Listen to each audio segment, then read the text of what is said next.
అమ్మ నాన్న ఎక్కువగా విసిగిస్తున్నారా? ఏదేదో చెప్తున్నారనుకుంటున్నావా?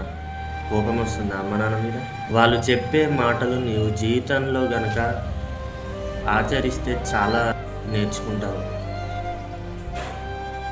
ఎలా అంటే జీవితంలో ఎవరిని ఎక్కువగా నమ్మదు. ఎందుకంటే పరిస్థితులు మారితే మనుషులు కూడా మారుతారు. కానీ ఎలాంటి పరిస్థితుల్లోనైనా మనతో ఉండేది, మన గురించి ఆలోచించేది ఒక తల్లిదండ్రులు మాత్రమే.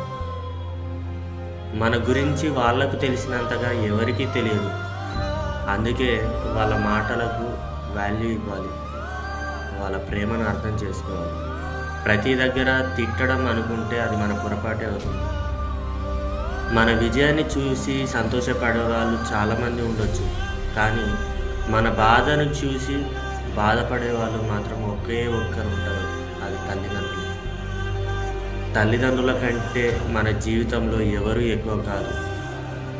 నీవు ఈరోజు ఒక స్థాయిలో ఉండాలని కోరుకునేవారు ఎవరైనా ఉన్నారు అంటే అది మన తల్లిదండ్రులే. మనం ఈ స్థాయిలో ఇప్పటికీ ఈ స్థాయిలో ఉన్నాము అంటే అది తల్లిదండ్రుల వల్ల.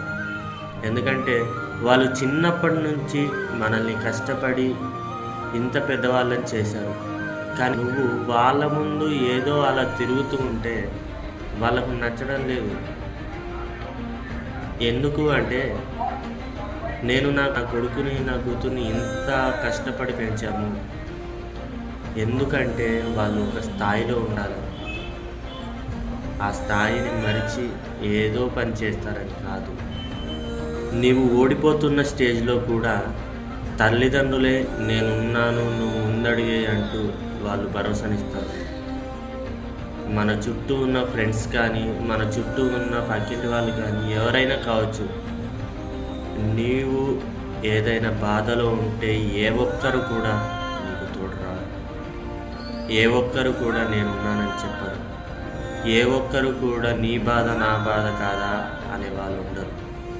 ఎందుకంటే అవసరాన్ని చూసి వచ్చే వాళ్ళే చాలామంది ఉంటారు. ఈ కాలంలో అవసరం తీరిపోయాక వెళ్ళిపోతారు. కానీ నీ నుంచి ఏది ఆశించకుండా నీవు బాగుపడాలని కోరుకునేది మాత్రం తల్లిదండ్రులు. కాబట్టి ఈ వీడియో చూస్తున్న నీవు, నేను చేయాల్సింది ఒకటే. తల్లిదండ్రులు మన భవిష్యత్తు కోసమే చెప్తున్నారని ముందడుగు వేయాలి. కానీ తల్లిదండ్రుల మీద ద్వేషం పెంచుకోవడం కానీ, తల్లిదండ్రుల మీద ఏదో నన్ను ఇలా అంటున్నారని కానీ కోపానికి రావద్దు. ఎందుకంటే ఈరోజు కోపానికి వస్తున్నావు, అదే రోజు అదే కోపం నిన్ను చుట్టుముడుతుంది.